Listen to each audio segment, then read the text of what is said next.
హల్లెలూయా హల్లెలూయా హల్లెలూయా. ఈరోజు సిద్ధపరిచిన వాక్యాన్ని మనం జాగ్రత్తగా చదువుకొని దేవుడి వాక్య ప్రకారంగా జీవించాలని ప్రభు పేట మనం చేసుకుంటూ ఉన్నాను. దేవునికి స్తోత్రం. హల్లెలూయా హల్లెలూయా హల్లెలూయా. రోమపత్రిక 2వ అధ్యాయము, రోమపత్రిక 2వ అధ్యాయము 6వ వచనం చదువుకుందాం. ఆయన ప్రతి వానికి వాని వాని క్రియల చొప్పున ప్రతిఫలం ఇచ్చును. దేవునికి స్తోత్రం. హల్లెలూయా. మరొకసారి చదువుతాం, చాలా శ్రద్ధగా వినాలని ప్రభు పేట మనం చేసుకుంటున్నాను. ఆయన ప్రతి వానికి వాని వాని క్రియల చొప్పున ప్రతిఫలం ఇచ్చును. ప్రభు అట వాని వాని క్రియల చొప్పున ప్రతిఫలం ఇస్తాడు. ఈ రోజున మన దేవుడు ప్రతిఫలం ఇచ్చే దేవుడు. దేవునికి స్తోత్రం. హల్లెలూయా. దేవుడట ప్రతిఫలం ఇచ్చే దేవుడట. నువ్వేం చేస్తా ఉన్నావు, ఏం చేస్తా ఉంటే దానికి ప్రతిఫలము ఇచ్చే దేవుడట. మన దేవుడు ప్రతిఫలం ఇచ్చే దేవుడు. నువ్వే కష్టపడుతూ ఉన్నావో ఆ కష్టానికి తగిన ప్రతిఫలము ఇచ్చే దేవుడు. నువ్వేదైతే పని చేస్తా ఉన్నావో ఆ పనిలో దేవుడు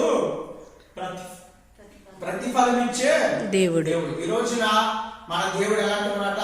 ప్రతిఫలం ఇచ్చే దేవుడు. అయితే మన దేవుడు ప్రతిఫలం ఇచ్చే దేవుడు. అయితే దేవుడు అంటున్నాడు, నువ్వే క్రియలు చేస్తే మంచిదో, నీకు ఎలాంటి కార్యాలు చేస్తే మంచిదో దేవుడు ఈ రోజు మనతో మాట్లాడుతున్నాడు. ఈ రోజు నువ్వు మంచి చేసినా దేవుడు ప్రతిఫలం ఇస్తాడు, మంచి చేసినా ప్రతిఫలం ఇస్తాడు, చెడు చేసినా ప్రతిఫలం ఇస్తాడు. దేవుడు ప్రతిఫలం ఇచ్చే దేవుడు. దేవుడికి స్తోత్రం. హల్లెలూయా హల్లెలూయా.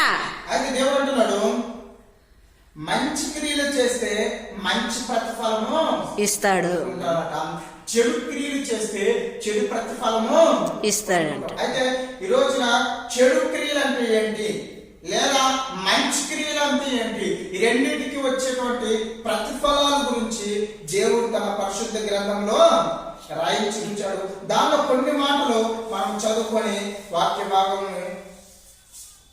ధ్యానం చేద్దాం. అయితే రోమపత్రిక 2వ అధ్యాయము 8వ వచనంలో ఇలా ఉన్నది. ఆ మాట మనం చూసుకుందాం.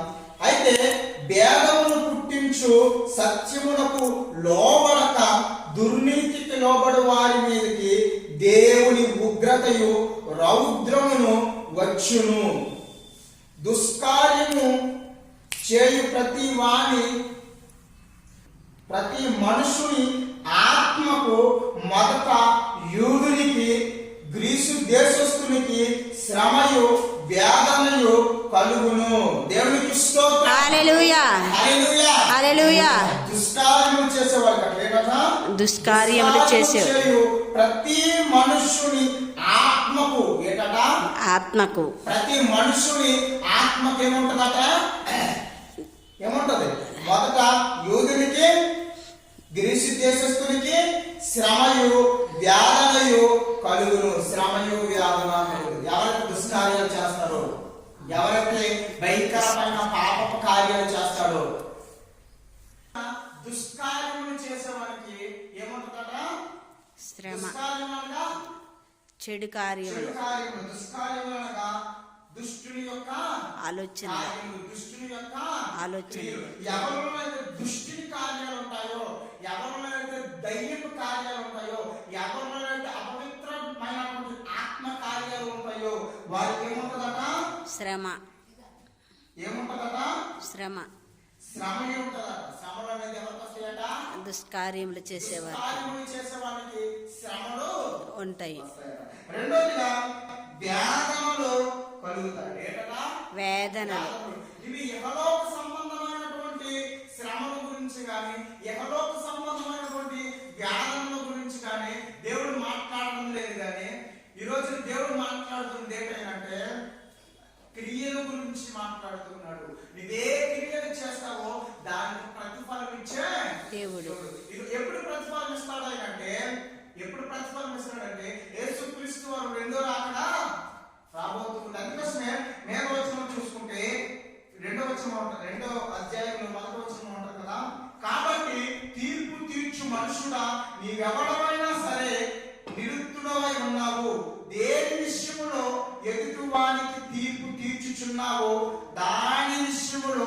నీవే నేరస్తుడు అని తీర్పు తీర్చుచున్నావు. ఏలయనగా తీర్పు తీర్చు నీవును అట్టి కార్యములనే చేయుచున్నావు కావా అని అడుగుతున్నాడు. ఈ రోజు నిజంగా తీర్పు తీర్చే బాధ్యత ఎవరిదంటే అది దేవుని యొక్క. ఈ రోజున తీర్పు తీర్చడానికి మనం లేవు, కానీ మనం ఎలా ఉన్నామో సరి చేసుకోవడానికి మనకి అవకాశం. ఈ రోజున మనం తీర్పు తీర్చేసే వాళ్ళని ఉంటాం. కొన్నిసార్లు తీర్పు తీర్చే బాధ్యత ఎవరిదే? దేవుని ప్రభువాది. తీర్పు తీర్చే బాధ్యత నీది నాది కాదు, కానీ తీర్పు తీర్చేవాడు ఆయనే. ఈ రోజు మనం చేస్తున్న ప్రతి సత్కార్యానికి, మనం చేస్తున్న ప్రతి చెడు కార్యానికి దేవుడు తీర్పు తీర్చే దేవుడు. ఈ రోజు మనం అనుకుంటున్నాం కొన్నిసార్లు కొన్ని కార్యాలు చేసి మనకి ఎవరు ఏం చేయలేకపోతున్నాం, లేదా నేను చేసేటువంటి కార్యాలకి ఎవరు చూడడం లేదని అనుకుంటూ ఉన్నాం. అనుకుంటున్నామా లేదా? అనుకుంటాం. దేవుడు అంటున్నాడు, నువ్వు చేసే ప్రతి కార్యానికి, నువ్వు చేసే ప్రతి పనికి ప్రతిఫలం ఇచ్చే దేవుడు. అయితే నువ్వు దుష్కార్యాలనగా దుష్టుని యొక్క కార్యాలు, భయంకరమైన పాపపు కార్యాలు, భయంకరమైన అపవిత్రమైన కార్యాలు చేస్తే నీకేముంటదట? శ్రమ, వ్యాధి ఉంటదట. శ్రమ వ్యాధం నీకు ఉంటాయట. అయితే నీకు ఎప్పుడు ఈ శ్రమలు వ్యాధులు వస్తాయి అంటే ఈ లోకంలో నువ్వు జీవించినప్పుడు రాకపోవచ్చు. ఈ లోకంలో మనం జీవించినప్పుడు రాకపోవచ్చు, కానీ ఒకనొక కాలం ఉన్నది. ఏక కాలము ప్రభువైన యేసుక్రీస్తు వారు రాబోతున్నారు. వచ్చే సమయంలో మనకేముంటదట? శ్రమ, ప్రతిఫలం ఉన్నదట. ఏంట ప్రతిఫలం అట? పాపము చేసే ప్రతి వానికి శ్రమ వ్యాధులు కలుగుతాయి. ఏం కలుగుతాయట? శ్రమ వ్యాధులు కలుగుతాయి. ఈ శ్రమలు, ఈ వ్యాధులు ఎలా ఉంటాయి అంటే నిత్య నరకాగ్నిలో ఉన్న భయంకరమైనటువంటి శ్రమ. ఏ శ్రమ అదే? భయంకరమైనటువంటి శ్రమ. ఏంట శ్రమ అంటే అగ్ని ఆరదు, పురుగు చావదు.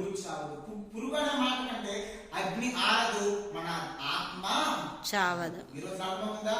మనకు అగ్ని కాల్చి వేస్తే, ఇప్పుడు మనకి ఫర్ ఎగ్జాంపుల్ ఫైర్ తో కాల్చి వేస్తే మనం ఏమవుతాము? కాలిపోయి బూడిదిగా మిగిలిపోతాం. కానీ మనం శరీరం కాలిపోతా ఉంది, కానీ మన ఆత్మ మాత్రమట కాలదు. అందుకోసమే ఆత్మ అనేది శాశ్వత కాలమైనటువంటి ఆత్మ. ఈ రోజున జీవాత్మ అంటారు కదా. జీవాత్మ అంటే ఎవరు? మనుషులు. అంటే జీవం ఉన్నప్పుడు ఉండే ఆత్మను జీవాత్మ అంటారు. జీవం నుంచి అంటే ఈ శరీరాన్ని నుంచి విడిచిపెట్టినప్పుడు అది ఆత్మగా మిగిలిపోతాం. జీవాత్మ మనుషుల్లో ఉన్నప్పుడు అది జీవాత్మగా ఉంటుంది. ఎప్పుడైతే ఆ మనుషుని విడిచిపోతుందో, ఎప్పుడైతే శరీరం విడిచిపోతుందో అప్పుడు దాన్ని ఏమంటారు? ఆత్మ. ఆ ఆత్మకి ఏమంటదట? చావు ఉండదు. ఎందుకు చావు ఉండదు అంటే ఆ ఆత్మ ఎవరి దగ్గర నుంచి వచ్చింది? దేవుని దగ్గర నుంచి వచ్చింది. కనుక దేవుడికి చావు ఉంటదా? ఉండదు. దేవుడికి చావు ఎలాగైతే ఉండదు, ఆ దేవుడి యొద్ద నుండి వచ్చిన మనకు కూడా చావే ఉండదు. చావు అనేది మన ఆత్మకు ఉండదు. ఒక శరీరానికి చావు ఉంటదేమో, కానీ ఈ ఆత్మకి ఏముండదట? సావు ఉండదు. కనుక ఈ ఆత్మ గురించి దేవుడు మాట్లాడుతున్నాడు. దేని గురించి మాట్లాడుతున్నాడు? ఈ ఆత్మ గురించి. ఆత్మకి చావు ఉంటుంది, కానీ ఆత్మకి చావు ఉండదు, కానీ శరీరానికి చావు ఉండదు. అందుకోసమే ఆ మాట కింద వచనంలో ఉంటది కదా, దుష్కార్యము చేయు ప్రతి మనుషుని ఆత్మకు అంటున్నాడు. ఏంటే ఆత్మకు, మనుషుని ఆత్మకు మొదట యూదునికి, మొదట యూదునికి, రెండోది గ్రీకు దేశస్తునికి. అంటే గ్రీసు దేశస్తుడు అనగా గ్రీకు దేశస్తుడు. ఈ మొదటి యూదునికి గ్రీసు దేశస్తునికి అంటే అర్థం ఏంటంటే యూదులు అనగా దేవుని చేత ఏర్పరచబడినటువంటి జనాంగం. ఇప్పుడు అర్థమవుతుందా? దేవుడిని ఎవరైతే ఆరాధిస్తూ ఉన్నారో, దేవుడిని ఎవరైతే కలిగి ఉన్నారో మొదట ఎవరు తీర్పు తీరుస్తారట? దేవుడిని ఆరాధించే వారికి మొదట తీర్పు ఉండదు. కొన్నిసార్లు మనం అనుకుంటాము మన తీర్పు ఉండదు. రక్షణ పొందేశానులే, నేను బాప్తిసం పొందేశానులే, నేను ప్రభువు బలను స్వీకరిస్తూ ఉన్నానులే, నేను ప్రభువుతో క్రైస్తవురాలని పేరు పెట్టుకుని జీవిస్తూ ఉన్నానులే, నాకేముండదు తీర్పు ఉండదు అనుకుంటూ ఉన్నామేమో. కానీ ఇక్కడ అపోస్తలుడు పౌలు గారు అంటున్నాడు, మొదట యూదునికి గ్రీసు దేశస్తున్నట్లే మొదట దేవుని నమ్ముకున్న వారికి తీర్పు ఉండదు. మొదట దేవుని ఎవరైతే ఆరాధన చేస్తూ ఉన్నారో, ఎవరైతే దేవుని సేవిస్తూ ఉన్నారో, ఎవరైతే దేవుడి మందిరంలో ప్రార్థన చేస్తూ ఉన్నారో, ఎవరైతే దేవుడి సన్నిధిలో కానుక వేస్తూ ఉన్నారో, మొదట ఎవరైతే దేవుడి సన్నిధికి వచ్చారో వారికి మొదటగా తీర్పు. కనుక నీ కార్యాలు ఎలా ఉన్నాయి, నీ క్రియలు ఎలా ఉన్నాయని దేవుడు ప్రశ్నిస్తూ ఉన్నాడు. ఒకవేళ నువ్వు దేవుడిని ఆరాధిస్తున్న బిడ్డవే, ప్రభు వాళ్ళని స్వీకరిస్తున్న బిడ్డవే, ప్రభుతో ప్రార్థన చేసేటువంటి బిడ్డవే అయితే నీ క్రియలు చెడ్డగా ఉంటాయి, నీ క్రియలు దుష్టమైనవిగా ఉంటాయి. దేవుడు ఈరోజు నీతో మాట్లాడుతున్నాడు. నీకు ఏముండదట, వ్యాధం కాదు, నీకు శ్రమ కాదు, కానీ నీ ఆత్మకు శ్రమ ఉంటుంది అన్నాడు. ఆత్మకు ఎప్పుడు శ్రమ ఉంటుంది? ఈ శరీరాన్ని విడిచి వెళ్ళిపోయిన తర్వాత మన ఆత్మకి శ్రమలు వస్తాయట, మన ఆత్మకి వ్యాధం కలుగుతాయట. ఇవి ఎక్కడ కలుగుతాయి అంటే ఆరని నిత్య గుడ్డంలో, నిత్య నరకములో మనం కలుగుతాయి. అందుకోసమే నువ్వు బ్రతుకున్నప్పుడే ఈ కార్యాలు ఎలా ఉన్నాయో సరి చేసుకుంటున్నాడు. ఈ దుష్ట కార్యాలు కదా, ఈ యొక్క దుష్కార్యాలు ఎలాంటివి అలా ఆలోచన చేస్తే రోమపత్రిక 1వ అధ్యాయము 28వ వచనం నుంచి చదువుకుందాం. 28వ వచనం నుంచి, మరియు వారు తమ మనస్సులో దేవునికి చోటియ్యనొల్లకపోయి కనుక చేయరాని కార్యములు చేయుటకు దేవుడు భ్రష్ట మనస్సుకు వారిని అప్పగించెను. భ్రష్ట మనస్సుకు వారిని అప్పగించింది. ఎవరి గురించి మాట్లాడుతున్నాడు? భ్రష్ట దేవుడి యొక్క ప్రజల గురించి మాట్లాడుతున్నాడు. దేవుడి ప్రజలట వారి హృదయాల్లో దేవుడికి చోటు ఇవ్వలేదట. వారి హృదయాల్లో ఎవరైతే దేవుడిని ఆరాధిస్తూ ఉన్నారో, ఎవరైతే దేవుడిని గర్వపరుస్తూ ఉన్నారో, దేవుడి సన్నిధిలో ప్రార్థన చేస్తూ ఉన్నారో, వారి హృదయాల్లో దేవుడికి చోటు ఇవ్వాలి. దేవుడికి చోటు ఇవ్వకపోతే, దేవుడికి తన హృదయంలో స్థానం ఇవ్వకపోతే, దేవుడి చిత్త ప్రకారం నడవకపోతే దేవుడు ఏం చేస్తాడట? భ్రష్టత్వం అనే వాటికి దేవుడు తీర్పు తీరుస్తాడు. భ్రష్టత్వం ఏంటంటే అన్ని తెలుసు. పాపం అంటే ఏంటో తెలుసు, నిత్య జీవం అంటే ఏంటో తెలుసు, పరిశుద్ధత అంటే ఏంటో తెలుసు, అపవిత్రత అంటే ఏంటో తెలుసు, అన్ని తెలిసే కొన్నిసార్లు పాపం చేస్తూ ఉంటానే దాన్ని భ్రష్టత్వం దేవుడు అంటున్నాడు. అంటే నువ్వు తెలిసి ఒక రకంగా చెప్పాలంటే దేవుడు అంటున్నాడు పాపానికి అప్పగించేస్తాను అంటున్నాడు. దేనికి అప్పగించేస్తాడట? పాపానికి అప్పగించేస్తాడు. ఎప్పుడు అంటే నువ్వు దేవుడు ఆరాధిస్తూ ఉన్నావు కానీ దేవుడికి నీ హృదయంలో స్థానం ఇవ్వకపోతే, దేవుడికి నీ హృదయంలో చోటు ఇవ్వకపోతే, నువ్వు దేవుడికి దూరం అయిపోవడం వల్ల దేవుడు అంటున్నాడు నువ్వు పాపానికి కనుక ఆ పాపానికి నేను అప్పగించేస్తాను అంటున్నాడు. అర్థమవుతుందా? మనము కొన్నిసార్లు దేవుడిని ఆరాధించేటప్పుడు కూడా కొన్నిసార్లు మన హృదయం దేవుని దూరంగా ఉంటా ఉంటుంది. కొన్నిసార్లు దేవుని సన్నిధిలో ప్రార్థన చేయడం అంటే నాకు నొప్పి, నాకు కష్టం, నాకు శ్రమ మంచిదే. ఒకసారి శ్రమ రావచ్చు, ఇబ్బంది రావచ్చు, ప్రతిసారి దేవుని సన్నిధిలో ప్రార్థన చేయలేకపోతే అది ఏంటంటే అదొక రోగం. మనకి క్యాన్సర్ లేకపోతే భయంకరమైన రోగాలు, కరోనా వైరస్ ఎలాంటి రోగము, ఈ దానికైనా పెద్ద రోగం అన్నమాట. దానికైనా ఒక కాలంలో మందులు ఉండొచ్చేమో కానీ భ్రష్టత్వానికి తెలిసి చేసే పాపానికి ఏముండదట? మందులు ఉంటుంది. ఆ పాపాన్ని దేవుడు అప్పగించేస్తాడు. కొన్నిసార్లు ఎందుకు అప్పగించేస్తాను అంటే ఎందుకు నీ పాపంలో చెడిపోతూ ఉన్నావు, ఎందుకు నువ్వు పాపంలో అంటే అప్పగించబడుతూ ఉన్నావు అంటే నువ్వు తెలిసి కూడా నువ్వు పాపము చేస్తున్నావు కనుక ఒక్కసారి మన కొరకు యేసుక్రీస్తు వారు కల్వరి శిలువలో మరణించాడు. ఇక మరణించవలసిన అవసరము లేదు. కానీ అయితే నువ్వు తెలిసి కూడా ఆ రక్తంలో కడిగబడిన తర్వాత, పాప క్షమాపణ పొందుకున్న తర్వాత తెలిసి నువ్వు పాపంలో పడిపోతూ ఉంటే ఆ ప్రభు ఏం చేస్తారట? బాధపడుతూ ఉంటాడు. బాధపడుతూ దుఃఖిస్తూ ఒకనొక సమయంలో నేను ఏం చేస్తారట? తీర్పు తీరుస్తాడు. అప్పగించడం అంటే నేను విడిచిపెట్టాడనే ఒక పెద్ద పాపం, కష్టం. ఆ కష్టాన్ని పాపానికి దాసులు. అర్థమవుతుందా? దేవుడు మనల్ని విడిచిపెట్టేస్తే మనం ఎక్కడికెళ్ళి వెళ్తామయ్యామంటే మనం ఏదో పెద్ద ఆలోచించే అవసరమే లేదు, మన పాపానికే వెళ్ళిపోతాం. కొన్నిసార్లు మనం ప్రార్థన చేయకపోతే ఎందుకు దేవుడు దూరం అయిపోతాము అంటే దేవుడి హస్తాల్లో నుంచి మనము బయటకు వెళ్ళిపోతున్నాం కనుక ఇప్పుడు దేవుడి సన్నిధిలో ఉంటే మనం పరిశుద్ధంగా జీవించగలుగుతాము. దేవుడితో సహవాసం చేయగలిగితే పరిశుద్ధమైన ఆలోచనలు వస్తాయి, దేవుడి సంబంధమైన కార్యం మన జీవితంలో ఉంటాయి. ఇప్పుడు మనం దేవుడి మందిరం నుంచి వెళ్ళిపోతున్నప్పుడు బయట ఏమున్నది? లోకం ఉన్నది. బయట ఏమున్నది? భయంకరమైన పాపం ఉన్నది. ఇప్పుడు ఈ దేవుడిని విడిచి వెళ్ళిపోతే ఎక్కడికి వెళ్ళిపోతావు? నువ్వు పాపం. మళ్ళా దేవుడి సన్నిధికి రాలేనటువంటి దూరానికి దేవుడు నిన్ను నిన్ను అప్పగించే మునిపే దేవుడు అంటున్నాడు, దేవుడికి నీ హృదయంలో చోటు ఇవ్వాలంటున్నాడు. ఈ రోజున ఇశ్రాయేలీయులు దేవుడికి తన హృదయంలో ఏమివ్వలేదట, చోటు ఇవ్వకపోవడం వల్ల వారు భయంకరమైనటువంటి పాపానికి వెళ్ళిపోయారు.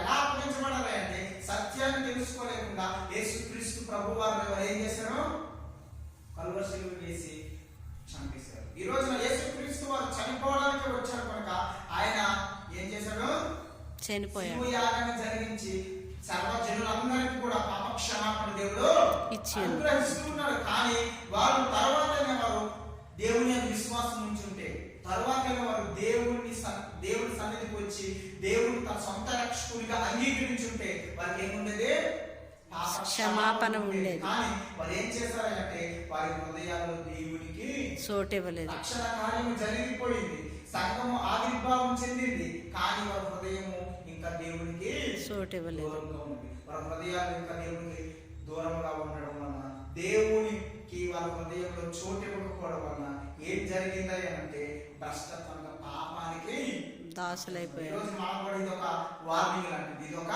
వార్నింగ్, హెచ్చరిక లాంటిది. ఏంటంటే మనం మన హృదయాల్లో దేవునికి స్థానం ఇవ్వకపోతే, మన హృదయం దేవునికి అర్పించకపోతే మనము కూడా పాపానికి దాసులమే, పాపానికి అప్పగించబడేవారుగా ఉంటాం. దేవునికి స్తోత్రం. హల్లెలూయా. అప్పగించడం అంటే దేవుడు మనల్ని విడిచిపెట్టాడు, దేవుడు మనల్ని విడిచిపెట్టాడు. దేవుడు అప్పగించమంటే దేవుడే మనల్ని పాపం చేయమని ప్రోత్సహించడం కాదు, కానీ ఆ పాపాన్ని నువ్వు చేయడానికి దేవుడు నిన్ను విడిచిపెట్టేసాడు. అంటే నేను దేవుడు దగ్గర పాపము చేయమనడం కాదు. చాలా మందికి వాక్యం కొన్నిసార్లు అర్థం కాక ఇదో ఆలోచన కూడా వచ్చేస్తుంది. కొంతమంది కష్టపడుతున్నారు లేదా కొంతమంది భయంకరమైన పాపంలో ఉన్న వారు ఏమంటారంటే దేవుడే నన్ను ఈ పాపానికి అప్పగించాడు, ఏమి ఆ దేవుడు నన్ను వినిపించుకోలేడా అనేటువంటి భ్రష్టత్వంలో వారు వెళ్ళిపోయి కొన్నిసార్లు దేవుడిని వారు ప్రశ్నించే స్థితికి వెళ్ళిపోతా ఉన్నారు. అంటే దేవుడు భ్రష్టత్వానికి వారిని ఏం చేశారట, అప్పగించారంటే ఈ మాట తీసుకొచ్చి దేవుడే పాపాన్ని అప్పగించాడు. నిజానికి అప్పగించడం అంటే దేవుడిని చెయ్యి వదలడం. ఈ రోజున పరిశుద్ధుడైనటువంటి దేవుడు మన చెయ్యి విడిచిపెడితే మనం ఎక్కడికి వెళ్ళాలంటే భయంకరమైన పాపంలోకి వెళ్ళిపోతాం. ఈ పాప బంధకాల్లోకి వెళ్ళిపోయి మరలా విడిపించలే స్థితిలోకి వెళ్ళిపోతాం. ఎందుకంటే ఆడని పాప బంధకంలో ఉన్న నిన్ను విడిపించడానికి ప్రభువైన యేసుక్రీస్తు వారు తన మహిమను విడిచిపెట్టి తన రాజ్యాన్ని విడిచిపెట్టి నీ కొరకు వచ్చాడు. వచ్చి ఏం చేస్తాడంటే నీ నిమిత్తము కలువరి శిలువలో మరణించాడు. ఒక్కసారి జరిగింది బలియాగం, కానీ రెండోసారి అంటే పాపం చేస్తున్న ప్రతిసారి నువ్వు దేవుడి సన్నిధికి రావాలని కాదు, కానీ నువ్వు ఒకప్పుడు పాపం చేసావు, కానీ ఇప్పుడు పరిశుద్ధంగా మనము జీవించాలి. పాపానికి దాసులుగా ఉన్నాము, అయితే ఇప్పుడు నీతికి మనం దాసులుగా ఉండడానికి ప్రభువైన యేసుక్రీస్తు ద్వారా మనం పిలువబడ్డాము. ఒకప్పుడు పాపానికి దాసులమే, కానీ ఇప్పుడు నీతికి దాసులుగా దేవుడు మనల్ని పిలిచిన వారి గుణాతిశయములు ఎరిగి ముందుకు మనం కొనసాగాలని ప్రభు పేట మనం చేసుకుంటున్నాం. దేవునికి స్తోత్రం. హల్లెలూయా. దేవునికి వారి హృదయాల్లో చోటు ఇవ్వకపోవడం వల్ల పాపానికి వారు దాసులైపోవచ్చు. అంటే దుష్టత్వం అంటే ఏంటో మనం చూసుకుందాం. అట్టివారు అంటే పాపానికి అప్పగించబడిన వారు ఎలాంటి కార్యాలు చేస్తారంటే అట్టివారు సమస్తమైన దుర్నీతి చేతను, దుష్టత్వము చేతను, లోభము చేతను, ఈర్ష్య చేతను నిండుకొని మత్సరము, నరహత్య, కలహము, కపటము, వైరమును వాటితో నిండిన వారై కొండిగాండ్రులను, అపవాదకులను, దేవద్వేషకులను, హింసకులను, అహంకారులను, బింకములాడువారును, చెడ్డవాటిని కల్పించువారును, తల్లిదండ్రుల తల్లిదండ్రులకు అవివేకులను, మాట తప్పువారును, అనురాగ రహితులను, నిర్దయులైరి ఇట్టి కార్యములు అభ్యసించువారు మరణమునకు తగినవారు. దేనికి తగినవారట? మరణానికి తగినవారు. ఈ మాట చాలా జాగ్రత్తగా ఆలోచించాలి. ఇది ఏ కార్యాలట? మరణ కార్యం. అర్థమవుతుందా? దేవుడు ప్రతిఫలం ఇచ్చే దేవుడు. అందుకోసమే దేవుడు ఇంకో మాట కూడా ఉంటుంది, మనుషుల నీవేది విత్తుతావో అదే పంట ఆ పంటనే కోస్తామని దేవుని వాక్యం సెలవిస్తుంది. అనేక సార్లు యేసుక్రీస్తు ప్రభువారు కూడా ఇదే మాటలో మాట్లాడాడు. సారాంశాన్ని మనం గ్రహిస్తే ఇదే మాటలు మనకు కూడా వస్తాయి. మనం గత వారం కొన్ని వాక్యాలు మనం ధ్యానం చేసి ఏంట వాక్యాలు అంటే విత్తనాల గురించి దేవుడు మనతో మాట్లాడాడా అంటే విత్తనాలు వేసినప్పుడు మంచి విత్తనాలే కానీ ఆ విత్తనాలు సరైనటువంటి స్థలంలో పడకపోవడం వలన ఆ విత్తనాలు తన హృదయం అనే నేలపైన వాక్యం అనే విత్తనం పడకపోవడం వలన అనేకులు దేవుడికి దూరం అయిపోయారు. గత కాలంలో మనము నేర్చుకున్నాం. అయితే ఇది కూడా అలాంటిదే. ఇప్పుడు నువ్వు ఏ విత్తనం విత్తుతూ ఉన్నావో ఆ పంటను మనము కోస్తూ ఉన్నాం. వరి పంటను విత్తితే వరి పంటనే కోస్తాము. అలానే పొలంలో వేరుశనగ విత్తితే వేరుశనగనే కోస్తాము. నీ హృదయంలో నీవు ఏ వాక్యాన్ని ఉంచుకుంటావో, ఏ మాటలైతే ఉంచుకుంటావో, ఏ క్రియలైతే నీ హృదయంలో ఉంచుకుంటావో ఆ పంటనే ఒక కాలంలో కోసే పరిస్థితి వస్తుంది. దేవుడికి స్తోత్రం. ఇక్కడ దుష్కార్యాలు అంటే ఏంటంటే చాలా లిస్టే కనిపిస్తుంది. ఏంటో లిస్టే అంటే భ్రష్టత్వమునకు అప్పగించబడిన వారు, భ్రష్టత్వమునకు పాపమునకు అప్పగించబడిన వారు. ఎవరన్నా పాపమునకు అప్పగించేవారు దుష్కార్యములు చేయవారు. అయితే వారు ఏట దుష్టత్వం లేదా ఏట పాపం అంటే దుర్నీతి చేత దుష్టత్వము చేత అంటున్నాడు. దుర్నీతి అంటే సత్యాన్ని అడ్డగించి, అంటే పాపము చేత సత్యాన్ని అడ్డగించే దాన్ని దుర్నీతి అని అంటారు. అర్థమవుతుందా? దుష్టత్వం అంటే ఏంటంటే అసత్యము చేత సత్యాన్ని అడ్డగించడాన్ని దుర్నీతి అనేసి అంటారు. ఎలా అంటారు అంటే ప్రధాన యాజకులు వీరందరూ ఏం చేస్తారట? సత్య వాక్యాలను విడిచిపెట్టి అసత్య వాక్యములతో యేసుక్రీస్తు వారినే అడ్డగించారు. అది దుర్నీతి. అలానే రెండవదిగా ఏంటంటే దుష్టత్వం. దుష్టత్వం అంటే భయంకరమైనటువంటి పాపపు కార్యాలను ఏమంటారు? దుష్టత్వం. కొన్నిసార్లు మన హృదయం చెడిపోతూ ఉంది, కొన్నిసార్లు మన మనసు చలించిపోతూ ఉంది, కొన్నిసార్లు మనం చేయడానికి కార్యాలు చేస్తూ ఉన్నాం. దీన్ని దుష్టత్వం అంటారు. అంటే దుష్టత్వం అంటే వ్యభిచారం, దుష్టత్వం అంటే ఇంకా భయంకరమైనటువంటి దొంగతనం, దుష్టత్వం అంటే అన్యాయాలు, ఇలాంటివన్నీ కూడా దుష్టత్వం కింద వస్తాయి. అలానే లోభము, అలానే ఈర్ష, అలానే మత్సరము, అలానే నరహత్య, ఇవన్నీ కూడా ఎవరి కార్యాలట? సాతాను కార్యాలు. అంటే దుష్టుడి యొక్క ఆలోచన, దుష్టుడి యొక్క ఆలోచనలు, దుష్టుడి యొక్క క్రియలు. ఈ క్రియలు మనలో ఉంటే ఏమవుతుందట? కలహము, కపటము, వైరముతో నిండిన వారే కొండిగాడలు అంటున్నాడు. కొండిగాడలు అంటే ఇక్కడ మాట అక్కడ మాట ఇక్కడ మాట చెప్పేదాన్ని కొండిగాడలు అంటారు. అలానే అపవాదికులను,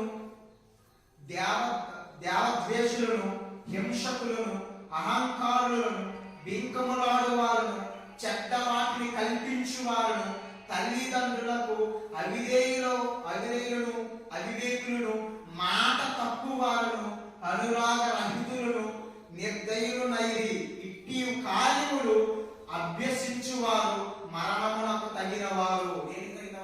మరణానికి తగిన వారు. తగ్గుతారంటే దుష్కార్యములు చేసేవారు, యొక్క కార్యాలు చేసేవారు దుష్కార్యాలు అంటారు. ఈ దుష్ట కార్యాలు ఎవరంటే ఈ కార్యాలన్నీ కూడా అపవాదివి. ఈ కార్యాలన్నీ ఎవరమాట? అపవాదివి. యేసు ప్రభువు వారు వచ్చినప్పుడు ఈ అపవాది కార్యాలు మీలో ఉంటే, ఈ యొక్క సాధారణ కార్యం మీలో ఉంటే ఏం జరుగుతుంది అంటే వాడి కొరకు నియమించబడిన నరకంలో నీవు త్రోయబడతావు. అదే మరణమునకు అప్పగించబడతావు. తగిన వారంటే అది ఆ మరణం ఎవరి కోసం నియమించబడ్డది? దేవుడికి శత్రువైన సాతానుకు నియమించబడ్డది. కానీ ఆ సాతాను కార్యాలు నీలో ఉంటే, ఆ దుష్టుడి యొక్క కార్యాలు నీలో ఉంటే, ఇవన్నీ నీలో ఉన్నందుకు నువ్వు ఎవరి వాడు? సాతానికి సమానమైన. నువ్వు అన్ని జనంతులైనా, దేవుని ఎరిగిన వారమైనా, దేవుని ఎరగని వారమైనా, ఈ క్రియలు ఎవరిలో ఉంటాయో మరి దేనికి పోతున్నట? పాపానికి తగిన వారని దేవుడి వాక్యం సెలవిస్తుంది. దేవుడికి స్తోత్రం. హల్లెలూయా. దేవుడు అయితే నీవు ఇలాంటి కార్యాలు చేస్తే నీవు ఎలాంటి కార్యములు చేస్తే దేవుడు ఏం చేస్తాడట? నీకు మరణాన్ని ఇస్తాడు. ఏమిస్తాడట? ప్రతిఫలం ఇస్తాడు. నువ్వు అపవాది యొక్క కార్యాలు కలిగి ఉన్నావు కనుక, అపవాది యొక్క లక్షణం నీలో ఉన్నాయి కనుక, అపవాదికి నియమించబడినటువంటి నిత్య నరకానికి నీకు అర్పిస్తాడు. నిత్య నరకాగ్నిలోకి నిన్ను అర్పిస్తాడు. ఎందుకు? అపవాది యొక్క లక్షణాలు నీలో ఉన్నాయి కనుక, అపవాది కార్యాలు నీలో ఉన్నాయి కనుక, వాని కొరకు నియమించబడినటువంటి నరకంలోకి నీవు త్రోయబడతావని ప్రభువైన యేసుక్రీస్తు వారు సెలవిస్తూ ఉన్నారు. లేదా అపోస్తలుడైనటువంటి పౌలు గారు రోమా సంఘానికి హెచ్చరిస్తూ ఉన్నాడు. దేవునికి స్తోత్రం. హల్లెలూయా. అయితే ఈ రోజున ఇలాంటి క్రియలు మనలో ఉంటే ప్రభు పేట మనం సరి చేసుకోవాలని, ప్రభు పేట మనము వాటిని తొలగించాలని ప్రభు పేట మనం చేసుకుంటున్నారు. అలానే ఇది ఎవరి లక్షణాలట? అపవాది యొక్క లక్షణాలు. ఇంకా క్రియలు ఉన్నాయి. ఆ క్రియలను చూసుకుందాం. 7వ వచనాన్ని చూసుకుందాం. సక్రియను ఓపికగా చేయుచు మహిమను, ఘనతను, అక్షయతను వెతుకు వారికి నిత్య జీవమునిచ్చును. నిత్య జీవమును ఇచ్చును. అయితే ఇంకొక బ్యాచ్ ఉన్నది. ఏ బ్యాచ్ అట? నిత్య జీవం అనే బ్యాచ్. ఏ బ్యాచ్ అంటే? నిత్య జీవం అనే బ్యాచ్. నిత్య జీవం అనే బ్యాచ్. ఈ బ్యాచ్ ఉన్న లక్షణాలు ఏంటంటే సక్రియలట. సక్రియలు అంటే మంచి క్రియలు. ఎవరైతే దేవునికి ఇష్టమైన క్రియలు చేస్తారో, ఎవరైతే దేవునికి ఇష్టంగా బ్రతుకుతారో వారు ఎలాంటి వారట? సక్రియలు. ఈ రోజున మనం చేస్తున్న క్రియలు దేవునికి మెచ్చలుగా ఉన్నాయా? కొన్నిసార్లు దేవునికి బాధ పెట్టే వారిగా ఉన్నాయా? కొన్నిసార్లు మన మాటలు దేవునికి సంతోషం కలిగించే వారిగా ఉన్నాయా? కొన్నిసార్లు మన మాటలు దేవునికి బాధపరిచే మాటలుగా ఉన్నాయా? కొన్నిసార్లు మన చూపులు కొన్నిసార్లు దేవుడికి నచ్చేదిగా ఉన్నాయా? లేదా మన చూపులు కొన్నిసార్లు దేవుడికి అభ్యంతరకరంగా ఉన్నాయా? కొన్నిసార్లు మన జీవిత విధానం దేవుడికి సంతోషం తెప్పించేది కదా, సంతోషాన్ని కలిగించేదిగా ఉన్నదా? కొన్నిసార్లు దేవుడిని బాధ కలిగించేదిగా ఉన్నాయి. ఈ రోజు మనం పరీక్షించుకోవాలి. సక్రియలు అంటున్నాడు దేవుడు. ఏం క్రియలట? సక్రియలను ఓపికగా చేయించు అంటున్నాడు. సక్రియలట ఎలా చేయాలట? ఓపికగా. ఎలాగా? ఓపికగా. ఈ రోజున కొన్నిసార్లు మంచి క్రియలు చేస్తున్నప్పుడు, మంచి పనులు చేస్తూ ఉన్నప్పుడు కొన్నిసార్లు ఏం కలుగుతాయి? ఆటంకాలు కలుగుతాయి. కొన్నిసార్లు ఏం కలుగుతాయి? అడ్డంకాలు కలుగుతాయి. కొన్నిసార్లు ఏం కలుగుతాయి? ఆటంకాలు. కొన్నిసార్లు మనం చేసే మంచి క్రియలను బట్టి, కొన్నిసార్లు మనం చేసే మంచి మేలును బట్టి కొన్నిసార్లు మనకి ఏం కలుగుతాయి? ఆటంకాలు కలుగుతాయి. కొన్నిసార్లు నిందలు కూడా కలుగుతాయి. కొన్నిసార్లు శ్రమలు కూడా కలుగుతాయి. అయితే దేవుడు అంటున్నాడు, నువ్వు చేసే ప్రతి సక్రియ కూడా ఏముంటుందట? ప్రతిఫలం ఇచ్చే దేవుడు. అయితే నీ సక్రియ ఎలా చేయాలంటే ఓపికగా, అది సహనంతో, ఓర్పుతో నువ్వు కార్యం చేయాలట. దేవుడికి స్తోత్రం. హల్లెలూయా. కొన్నిసార్లు మంచి కార్యాలు చేస్తూ ఉంటే కొన్నిసార్లు నిందలు వస్తే మనం ఏం చేస్తాము? కొన్నిసార్లు నిందలు వస్తుంటే, కొన్నిసార్లు శ్రమలు వస్తుంటే, కొన్నిసార్లు ఇబ్బందులు వస్తుంటే ఆ సక్రియలు ఏం చేస్తామో విడిచిపెట్టేస్తావా లేదా? దేవుడు అంటున్నాడు, నేను వచ్చేంత వరకు, నేను ఈ లోకానికి వచ్చేంత వరకు నువ్వు సక్రియలు చేయకుండా ఆపకంటున్నాడు దేవుడు. దేవుడికి స్తోత్రం. హల్లెలూయా. ఓపికగా చేయించు అంటే నువ్వు ఓపికగా ఏం చేయాలట? సక్రియలు చేయాలి. దేవునికి మేలుకరమైన, దేవునికి మహిమకరమైనటువంటి కార్యాలు చేయాలి. ఏం కార్యాలు చేయాలంటే దేవుడికి మహిమకరమైన కార్యాలు చేయాలి. దేవుడికి మేలైనటువంటి, దేవుడికి కాదు ప్రజలకు మేలైనటువంటి క్రియలు చేయాలి. ప్రజలు దేవుడికి ఇష్టమైనటువంటి క్రియలు చేయాలి. అలాంటప్పుడే నువ్వు సక్రియలు చేస్తున్నట్టు దేవుడు చూస్తాడు, తీసుకున్నాడు. దేవుడికి స్తోత్రం. మహిమను, ఘనతను, అక్షయతను వెతకాలి. ఏం వెతకాలట? ఏం వెతకాలి? మహిమను. ఏం వెతకాలి? మహిమను వెతకాలి. ఏ మహిమ? దేవుని మహిమను వెతకాలి. ఏ మహిమ? మన మహిమ. కొన్నిసార్లు మనం కూడా కొన్నిసార్లు మన పేర్లు బట్టో, మనకున్న హోదాను బట్టో మనకేముంటది? ఘనత ఉంటది. కొన్నిసార్లు మనకు కూడా కొన్ని ఘనత అనేది ఉంటది. అయితే ఇప్పుడు మనం ఏం వెతకాలి అంటే దేవుని మహిమను వెతకాలి, దేవుని సన్నిధిని వెతకాలి, దేవుని యొక్క కార్యాలను వెతకాలి, దేవుని వెతకాలి. దేవునికి స్తోత్రం. దేవుని మహిమను వెతికేవారు ఏం చేస్తారు? మంచి కార్యాలు. దేవుని మహిమ పరుస్తారు. ఈరోజు అర్థమవుతుందా? సత్క్రియలు అంటే మంచి క్రియలు చేయాలని దేవుడు మాట్లాడుతున్నాడు. రెండోదిగా దేవుణ్ణి వెతకాలి, దేవుని మహిమను వెతకాలి. దేవుని మహిమను వెతకాలంటే దేవుని మహిమపరచాలని దేవుడు మాట్లాడుతున్నాడు. దేవుడికి మహిమ కార్యాలు చేయాలంటున్నాడు. నువ్వు ఏ కార్యము చేసినా ఎవరు మహిమపరచబడాలట? దేవుడు మహిమపరచబడాలి. ఈ రోజు నువ్వు చేస్తున్న కార్యాలను బట్టి, నువ్వు చేస్తున్న మేలును బట్టి, నువ్వు చేస్తున్న ఉపకారాలను బట్టి దేవుడు మహిమపరచబడుతున్నాడా? లేదు. ఈ రోజున మనం చేసే పనులను బట్టి దేవుడు మహిమపరచబడాలని యేసుక్రీస్తు ప్రభువు ఆలోచిస్తున్నాడు. దేవునికి స్తోత్రం. హల్లెలూయా, హల్లెలూయా, హల్లెలూయా. దేవుడు మహిమపరచబడాలి. రెండోదిగా ఘనతను అక్షయతను వెతకాలి. ఏం వెతకాలట?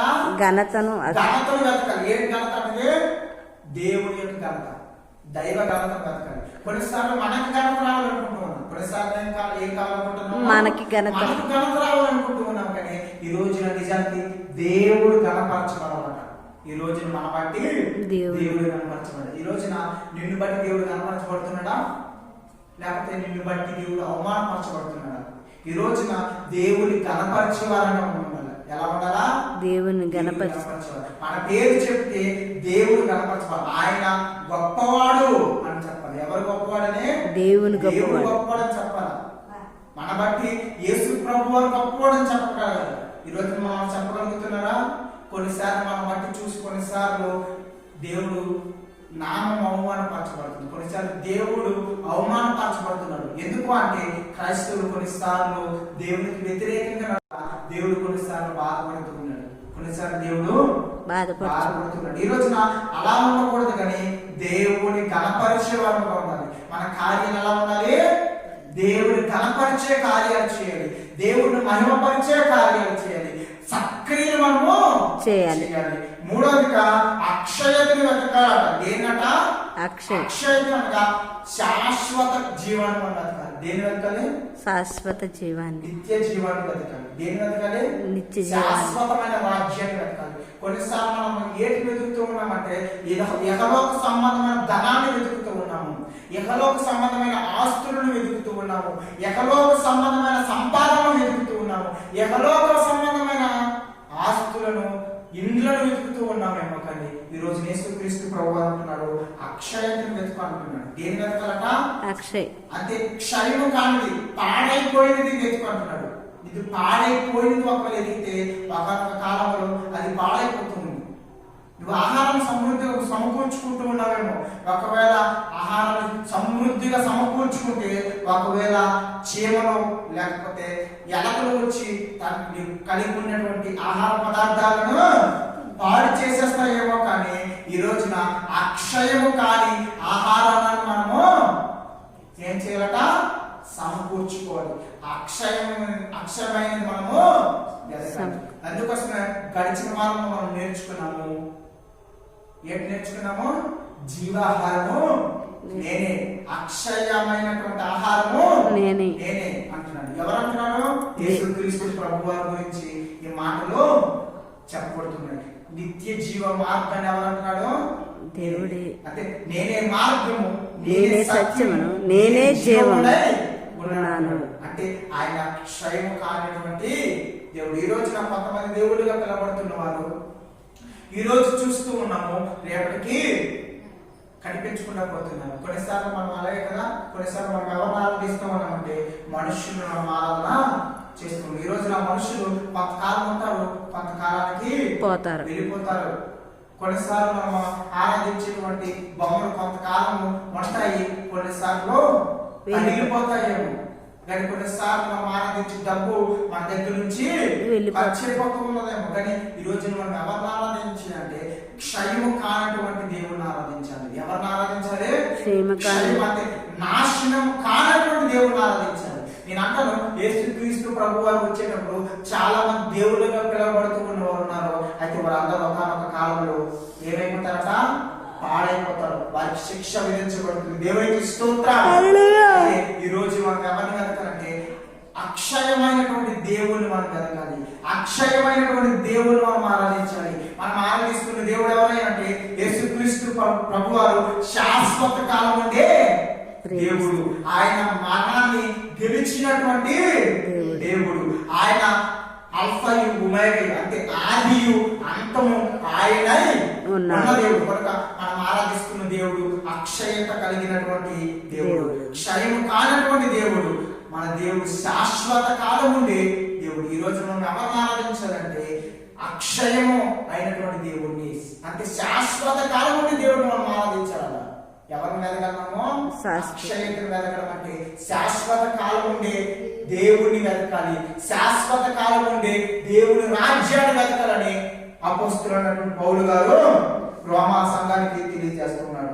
ఎవరైతే ఇలాంటి లక్షణాలు కలిగి ఉంటారో వారట నిత్య జీవమునకు వారసులు, నిత్య జీవానికి వారసులు. అంటే ఇలాంటి కార్యాలు చేసేవారు నిత్య జీవమునే ఇస్తారు దేవుడు.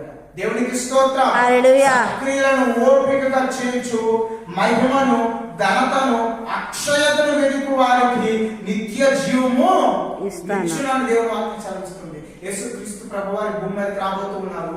వస్తూ ఉన్నప్పుడు ఆయన అనుకున్నాడట ప్రతిఫలం ఇచ్చే దేవుడు. ఆయన యేసు ప్రతి వానికి వాని వాని క్రియల చొప్పున ప్రతిఫలం ఇచ్చే దేవుడు, ప్రతిఫలం ఇచ్చే దేవుడు. దేవునికి స్తోత్రం. హల్లెలూయా. హల్లెలూయా. హల్లెలూయా. యేసు ప్రభువారు ప్రతిఫలం ఇచ్చే దేవుడు.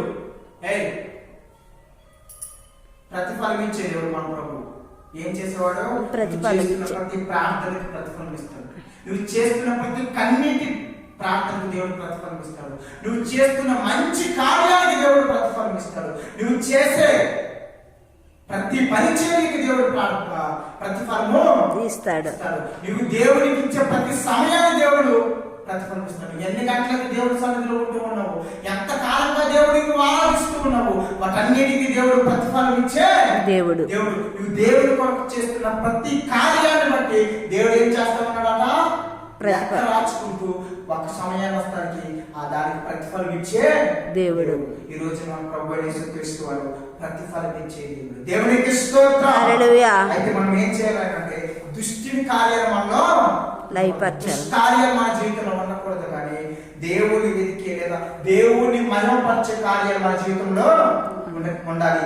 సక్రియలుగా మంచి క్రియలు చేయాలి. దేవుడు యేసుక్రీస్తు ప్రభు ఎప్పుడు వస్తారో మనకి తెలియదు. అయితే యేసుక్రీస్తు వారి గురించి ఒక మాట చెప్పబడింది.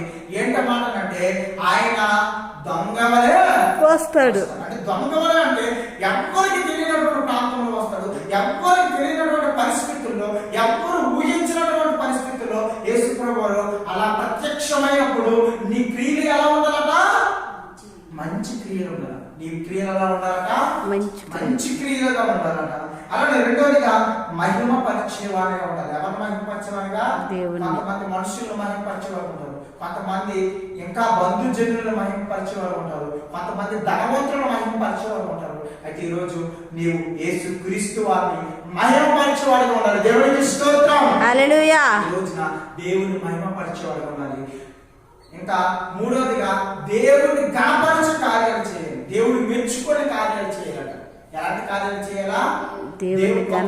మనం చిన్న ప్రార్థన చేస్తూ ఉన్నాం. ఏం ప్రార్థన? ఒక సువార్తకు వెళ్ళి ఒక గ్రామం గురించి ప్రార్థన చేస్తూ ఉన్నాం అనుకో, చుట్టుపక్కల ఉన్న వాళ్ళు చూసి ఏం చేయాలట? దేవుడు కనపరచాలి. ఏంటి కనపరచాలంటే, మీరు వచ్చి మా గ్రామం కొరకు ప్రార్థన చేస్తూ ఉన్నారు, మా ప్రజల కొరకు ప్రార్థన చేస్తూ ఉన్నారు, మా కుటుంబాల కొరకు ప్రార్థన చేస్తూ ఉన్నారు. ఎవరిని కనపరచాలి? వాళ్ళు దేవుణ్ణి కనపరచాలి. అంటే మన క్రియలు ఎలా ఉండాలంటే దేవుణ్ణి కనపరిచే క్రియలుగా ఉండాలి. మూడోదిగా అక్షయతని వెతకాలి. దేని వెతకాలి? అక్షయంగా దేవుని క్షయము కానటువంటి దేవుడిని వెతకాలి. క్షయము కానటువంటి దేవుడి రాజ్యాన్ని వెతకాలి. అలా ఉన్నవాడు దేవుడు ఏమిస్తాడట? నిత్య జీవాన్ని ఇస్తాడంటున్నాడు. దేవునికి స్తోత్రం. హల్లెలూయా. ప్రతిఫలం ఇచ్చే దేవుడు అని మనం నేర్చుకున్నాం. ఆయన వాని వాని క్రియల చొప్పున ప్రతిఫలం ఇచ్చిన దేవుడు వాక్యం సెలవిస్తుంది. ఈ రోజున మనం మోకరించి ప్రార్థించాలి. యేసయ్యా, నా క్రియలు ఎలా ఉన్నాయో పరిశీలన చేసుకోవడానికి సహాయం చేయండి ప్రభువా. నా క్రియలు ఒకవేళ దుష్టుని కార్యాలు ఉంటే, దుష్కార్యాలు ఉంటే ప్రభువా నన్ను క్షమించండి. దుష్కార్యముల నుంచి నన్ను విడిపించండి ప్రభువా. సత్కార్యాలు చేసి మంచి కార్యాలు చేసి స్వభావంలోకి నన్ను నడిపించండి ప్రభువా. నీతో యుగ యుగాలు తరతరాలు ఉండే జీవితాన్ని నాకు ప్రసాదించండి అని మోకరించి ప్రార్థించండి.